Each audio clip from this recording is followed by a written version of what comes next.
patuloy po na ipagamit ang talento na pinagkatiwala ng Panginoon. Amen.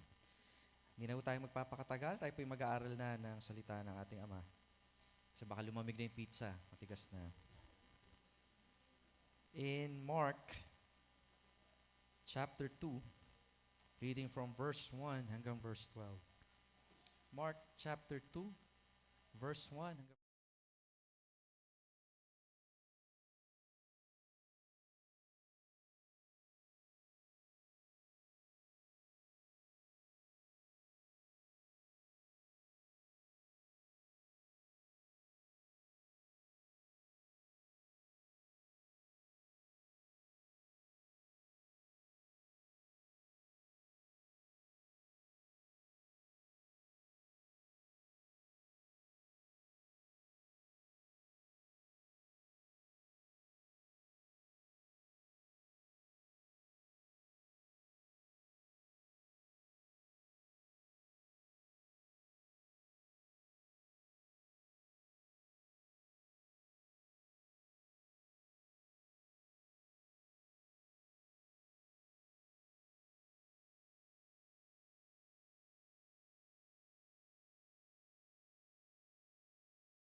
Ganun katindi ang pangangaral ng Panginoong Yesus.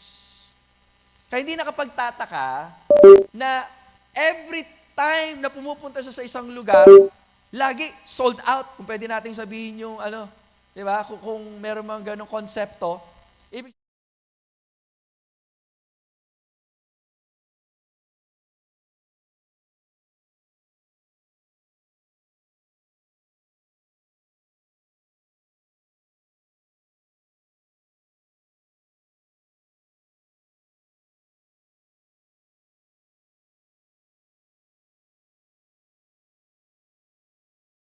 Naririnig niyo po ba? If we are planning to have a discipleship because we are now growing as Christ, totoo sinabi ni Ate Rose po kanina. Mga pastor na kaibigan ko, we are experiencing a revival. Although we don't have a revival program, we experience it on a daily basis. Although naniniwala ako, siguro hindi man lahat, pero kung di pa nararanasan yung pagbabago ng Panginoon, ano pang ginagawa mo? Ang Diyos na ang nangungusap. Na dapat pinoproblema natin ngayon, paano tayo makapagdadala ng kaluluwa, hindi yung finances mo, yung karamdaman mo. Although nararanasan naman lahat yan eh. Pero kung dyan at dyan na lang umiikot ang buhay mo, kinakailangan mo ng lumago. Pero yung 10 taong ka ng Christian, problema pa rin, nagkakasakit yung kamag-anak mo, di ba? Wala ka pa rin pambili ng bigas. Umikot na lang dyan ang buhay mo. Alam ko, masakit ng mga pananalitang ito, pero ito isang katotohanan na kung tayo totoong nananalig sa Panginoon, ang Diyos ang magpo-provide ng pangangailangan na yan. Oho, nalulungkot tayo pag may karamdaman. Oho, nalulungkot tayo kapag wala tayong, alam yan, finances. Pero hindi tayo parang talunan. Iba ho kasi yun eh.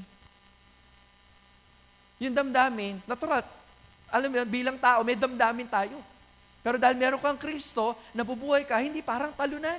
Panalo ka pa rin kahit nararanasan mo ito. Posible ba yan? Opo, nang dahil kay Kristo. Nang dahil kay Kristo. So, the lives of this, sabihin na natin, disciple, okay, kung pwede nating lagyan ng category, kasi nga, sabi ko nga, they are convinced of who Jesus is and they will do everything, gagawin nila ang lahat ng bagay para sa ganun mailapit nila ang kanilang kaibigan sa Panginoon. Kahit gumastos pa sila. In fact, ang discipleship, magastos ho yan. Kukontakin mo, susunduin mo, tatawagan mo, kasi siyempre, di ba, may load. Bakit? Magastos eh. Amen? Pero sulit yan. Bakit? Ginagawa mo para sa Panginoon. Eh kasi sila, nanira ng bubong. Ayan o. Ang sabi dyan, they uncover. Ano mararamdaman mo kung ikaw yung may-ari? Sige nga, oy, sinisira niyo yung bahay namin. Siguro naiintindihan siguro din ng may-ari. Kasi nga, wala na talagang wala nang space, ika nga. The problem of space, di ba? The problem of the press, mamaya, the problem of drama. Okay? Yung mga kinarap ng mga lalaking ito eh. Pero isinantabi nila lahat ng ito kasi nga, alam nila ang kanilang ginagawa, para kanino nila ginagawa at kung sino yung kanilang pupuntahan. Ibig sabihin, may talino ho sila. Hindi lang sila nabubuhay, basta nabuhay lang sila bilang. No. Alam nila yung target nila. At ako naniniwala, ang Diyos ang nagbigay ng talino sa kanila. Tuloy po natin. And when they have broken it up, They let down the bed wherein the sick of palsy lay. Actually, totoo yung sinabi nung sa may bandang dulo eh. Okay, we never saw it on this passion. Wala talaga nakagawa nun. Alam niyo kung anong tawag dyan? It is an act of faith. Sinong natuwa? Hindi matutuwa yung mga taong nasa baba kasi parang in-overtaken sila. Hindi matutuwa yung may-ari ng bahay kasi binutasan mo yung bubong namin. Pero nakakaintindi ng pananampalataya ay ang ating Panginoong Hesus. Kaya pala, ang sabi niya dyan, now, verse 5, when Jesus saw their faith. Galing, no? So, sino nakakita ng ating gawa na may pananampalataya? Panginoon. Remember, makinig kayo. Every time na mayroong karamdaman, lalapit sila sa Panginoon, sila yung mananampalataya. Tama? Sa kasong ito, ibang-iba. Yung mga kaibigan ang nanampalataya para dun sa may sakit. Yun yung nakita ng Panginoon. Kasi hindi naman sinabi dyan, when Jesus saw His faith. No. When Jesus saw their faith. Yung kanilang pananampalataya. Ngayon, pasukin natin. Dalawang bagay ang makikita niyo po dyan. Gawin na natin tatlo. Pero una, why it is called an act of faith? Because number one, they saw the ability of Christ to heal people. They saw the ability of Christ to heal people. Di ba? Kumbaga, inilalapit nila ang kanilang kaibigan kasi nananampalataya sila na hindi lang basta healer ang Panginoon, kundi specifically pagagalingin ng Panginoon ang kanilang kaibigan. And that is faith. Gets? It is the ability of Jesus. Ang tawag doon, faith. Hindi lang basta, alam mo, meron kasi pagkakataon na para bang, okay, dahil nasaksihan ko, yung iba gumaling, lalapit din ako sa Panginoon para sa kagalingan. Hindi ganun ang naisip nila. Nagigets po ba ninyo? It is a personal faith. Hindi, gagaling ang kaibigan natin. Once na makita ito ng Lord, gagaling sigurado ito. Hindi lang sila basta nakikisakay lang. Kasi malalaman ng Panginoon kung totoo o hindi pananampalataya mo sa Kanya. But because they were so eager na mapalapit ang kaibigan nila sa Panginoon, binutasan nila yung bubong, inovertaken ng maraming tao kasi nga, they were so eager na mailapit ang taong ito sa Panginoon na kung ano yung meron sila ay gusto magkaroon din ang kanilang kaibigan na merong sakit. Ano yun? Ang makilala ang Panginoon. And Jesus has the ability to heal. Pangalawa, hindi lamang yan. Okay? Bakit sinabi pananampalataya? Hindi lang nakita ang kakayanan, the ability of Christ to heal, but also the identity of a promised Messiah. The identity of the promised Messiah. Tandaan po ninyo, kapag sinabi pananampalataya, it always requires a person. And that person is through the Lord Jesus Christ. Ang pananampalataya, lagi meron siyang pinatutungkulan, isang tao, at ang taong ito ay wala ng iba, kundi ang ating Panginoong Hesus. Hindi lang basta gagaling, hindi. Di ba? Pag sinabi kasing Kristo, ang ginagawa niyang pagpapagaling ay pagpapakilala na siya ang pinangako nung una pa sa mga hula ng propeta na ginagawa niya ito kasi nagpapakilala siya na siya yung Kristo. Kaya nabilib ang Panginoon niya. Alam bakit nabilib? Eto, tingnan niyo. Verse 5, and when they saw their faith, He said unto the sick. Alam niya eh. Di ba? Alam ng Panginoon kung ano nasa puso ng mga kaibigan ng may karamdamang ito. Ano yun? Ang mapalapit sa Kanya. So, ibig sabihin, naparito ang Panginoon, hindi lang upang magpagaling ng may sakit, kundi magpatawad ng kasalanan. Ang galing!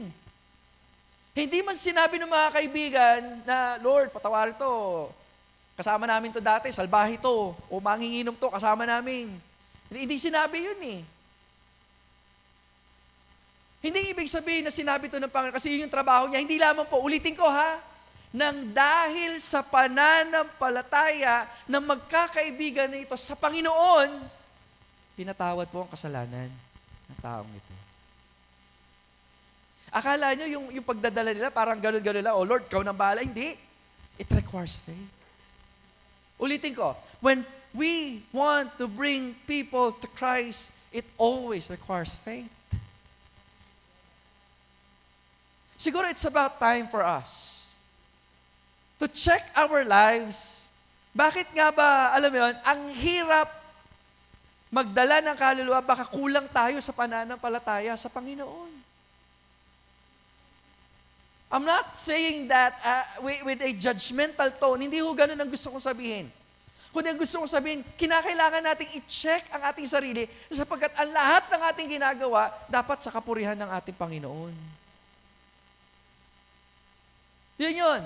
Sa pamamagitan ng pananampalataya, they know the ability of Christ and the identity of Christ. Kaya pala ganun lang ang ginagawa nila. Ayun o, when Jesus saw their faith, He said unto the sick of palsy, Son, thy sins be forgiven thee. Hindi lamang yan. Sa pamamagitan ng situation ito, na manifest o naipakita kung sino talaga ang Panginoon. At ang Panginoon po natin, the Lord Jesus Christ, is God. Diyos siya. Bakit? Una, He can perceive even the thoughts. Nalaman niya kung ano nasa puso ng mga scribe eh. Di ba? Naiinggit tong mga to kasi nga, di ba binasa po natin kanina, di ba sa verse 22, if I'm not mistaken. Tama?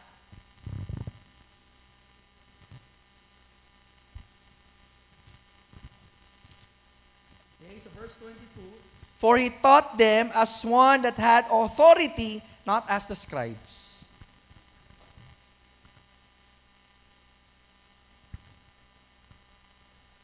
Pangalawa, okay? Ang sabi ko, una, kung bakit natin sinasabing, ito'y nagbigay ng daan para makilala si Kristo na siya ay Diyos. Pangalawa, meron po siyang sabi ng mga scribes, okay, in verse 7, Why doth this man, itong taong ito, okay, does speak blasphemies, kapamusungan. Actually, kung talaga namusong siya, dapat babatuhin siya dito.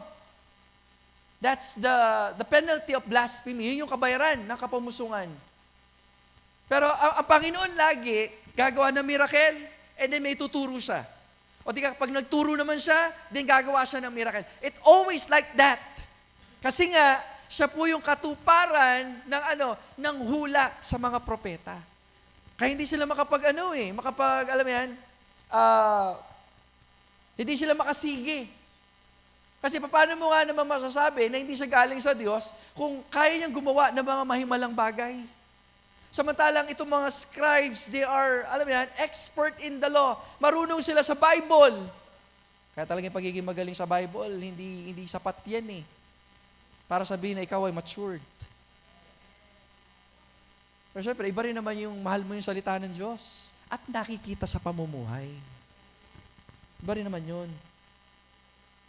So ngayon, as sabi sa verse 8, and immediately, kaagad-agad, okay, when Jesus perceived, nalaman niya in His Spirit that they so reason within themselves. Ano yung sinasabi nila?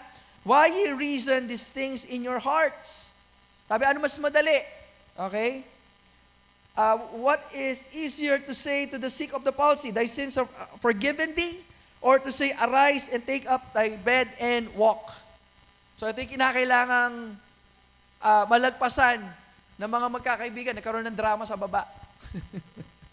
Karoon ng medyo small battle. Argument. The argument thrown, binabato kay Jesus, na bakit siya nagpapatawad ng kasalanan, tao lang naman siya. Ang pwede lang makapagpatawad ng kasalanan ay Diyos. So pinrove niya ngayon. Okay? Verse 10, But then ye may know that the Son of Man, okay, ginuhitan ko yung sa may bandang verse 7 who can forgive sins, meaning God. So in short, that ye may know that the Son of Man is God. Paano yung pinatunayan? I say unto thee, sabi niya sa may sakit, arise, take up thy bed, go in thy way into thine house. Ano nangyari? Pinahintay muna ba ng para umepekto? No. Instantaneously gumaling. Kung hindi ito galing sa Diyos, hindi ito mangyayari. Nangyari ito dahil hindi lang ito galing sa Diyos, si Kristo mismo ay Diyos. Why? Because He is claiming it. Amen?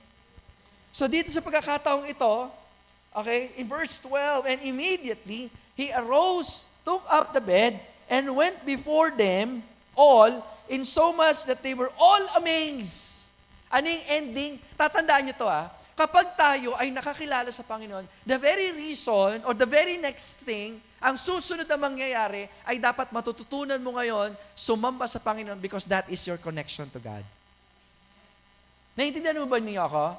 Kaya nga, worship service is designed hindi ho sa mga unbeliever, sa mga Christian. Ang design po ng pagdadala natin ng kaluluwa is evangelism when we go out. So ngayon, kapag meron tayong dinadalang hindi pa nakakilala sa Panginoon, ang pinagmamasdan nila ang buhay ng bawat mananampalataya kung papaano sila sasamba sa Diyos. Naintindihan niyo po ba ako? So when we are doing disciple, malaking parte po niyan, mga kapatid, mga minamahal, ay yung ating patotoo. Kaya nga sabi ko nga, di ba, the testimony is one of the most important thing for other people to be convinced that Christ is real, na si Kristo ay buhay at totoo. Bakit?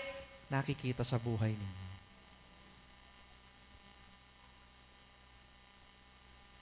Bakit kaya aga-agang gumising ito? Pwede naman siya matulog. Diba? Bakit itong taong ito, wala nang kapera-pera pero masaya pa rin? Merong something sa taong ito.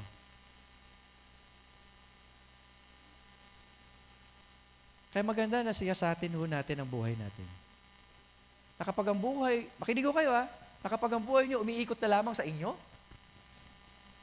delikado ho yun. Because life is not about you. Pastor naman, wala ba kayong pangangailangan? But seek ye first the kingdom of God and His righteousness, and all these things, bigas, kagalingan, kinabukasan, anong sabi?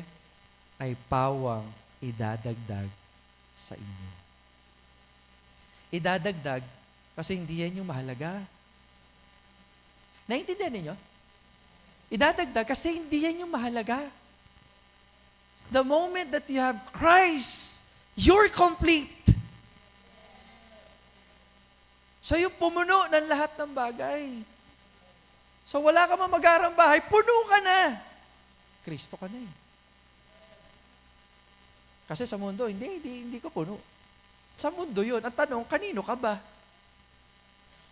Ang problema natin kapag hindi natin alam ang ating identity kay Kristo. Hindi natin alam yung pagkakakilanlan natin na ang ating kagalakan, ang pumuno ng mga bagay na kulang ang tao, si Kristo po lamang. Si Jesus ang lahat sa buhay, kung kaya may saya, galak, tuwa.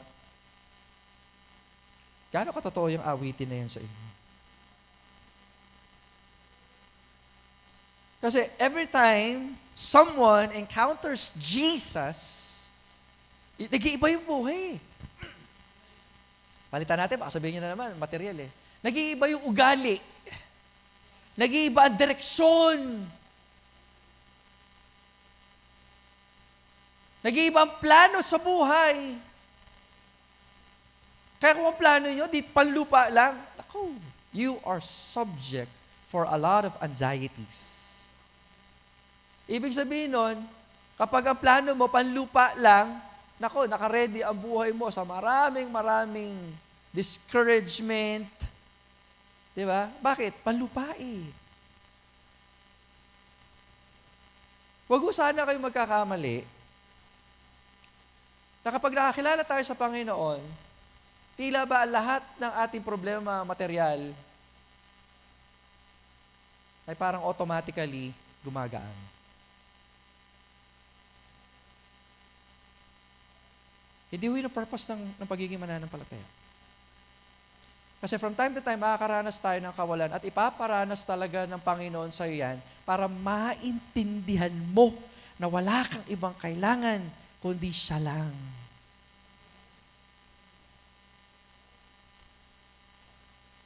Kaya sabog ang prosperity gospel. Kaya tuwan-tuwa ako kay John Piper. Ngayon ko lang na-realize na yung mga preaching na tinatabi ko sa kanya 10 years ago, siya pala yung nagsasalita. Galit na galit siya sa mga Amerikano na nag-e-embrace ng prosperity gospel. Kasi nga, ang halos tumatanggap ng blow ng prosperity gospel, Africa and Philippines. Para makahatak ng tao. Gusto mo lang ang problema? Tanggapin mo si Kristo. Kailanman hindi ganun ang mensahe.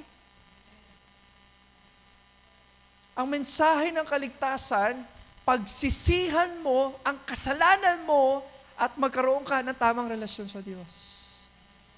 Pastor, paano pangangailangan? Huwag mong intindihin yan. Matthew chapter 6 verse 33. Ang Diyos ang magpupuno niyo. So, anong meron ngayon mga kapatid na dapat natin maintindihan?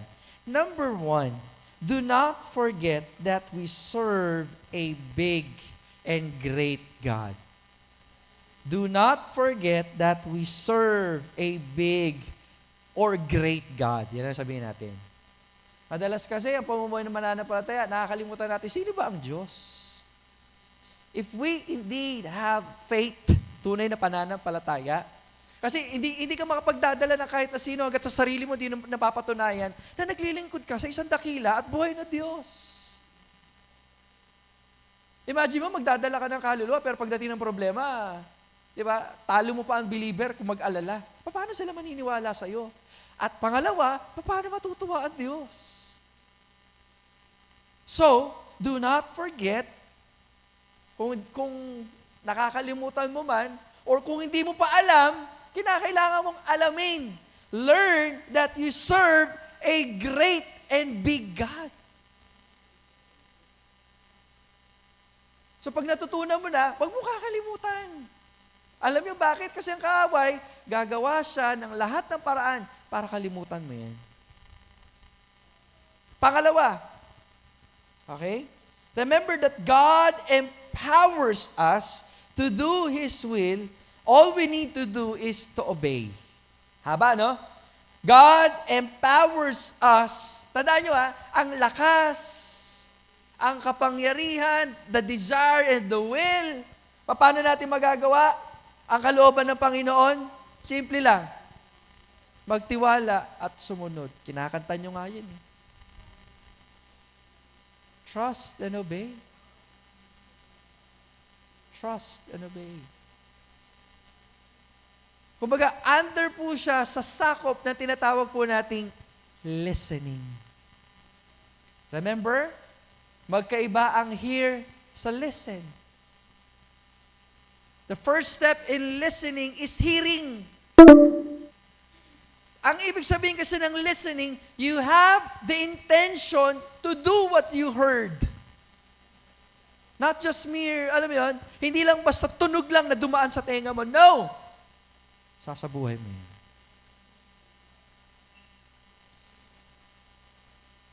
Pag hindi ka marunong makinig, wala ka patutungan. Kahit gaano pa katapang ang devotional leader mo, pag matigas ang ulo mo, matigas talaga ulo mo.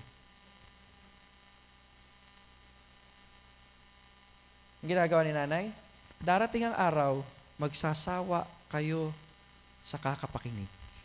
Or, masasanay kayo sa kakapakinig. Hanggat dumating sa punto na ayaw nyo na pakinggan, aalis kayo, or magiging manhid ang tenga ninyo.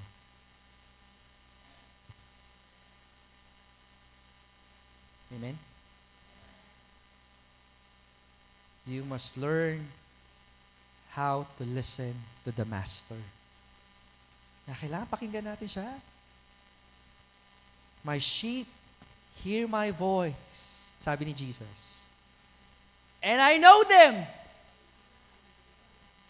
Kilala niya.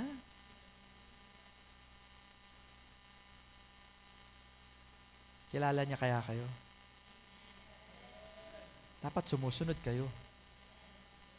Hindi lahat na nagsasabi ng Panginoon, Panginoon, ay papasok sa... Although that's a different context. Pero isa lang gusto nating malaman. Alam ng Diyos. My sheep hear my voice, and I know them, and they follow me. Yun ang listening. May recognition of the voice, may response, and merong running towards the voice. Kasi alam natin na hindi natin kaya sa ganang ating. Mga kapatid, it's about time. Even though our topic is about discipleship, sabi ko nga, malaking-malaking portion sa mga nagdi-disciple, kinakailangan malalim ang ating pagkakakilala sa Panginoon. Because remember, faith is the way in. O sabihin natin, faith is the only way in. Yun lang ang tanging paraan para makapasok sa kalooban ng Diyos. Kasi itong mga kaibigan to, faith is the only way in for them to get into the house. Pero sa atin, faith is the only way in to know God's will in our lives. So nawa, magpatuloy po tayo na lumalakad sa kalooban ng ating Panginoon. Tayo po lahat ay tumayo, tayo po ay manalangin. Muli, Ama, kami po ay nagpapasalamat ngayong gabing ito. Salamat, Ama, sa mensahe na amin pong napakinggan. Tulungan niyo po kami, Panginoon Diyos, sa buhay.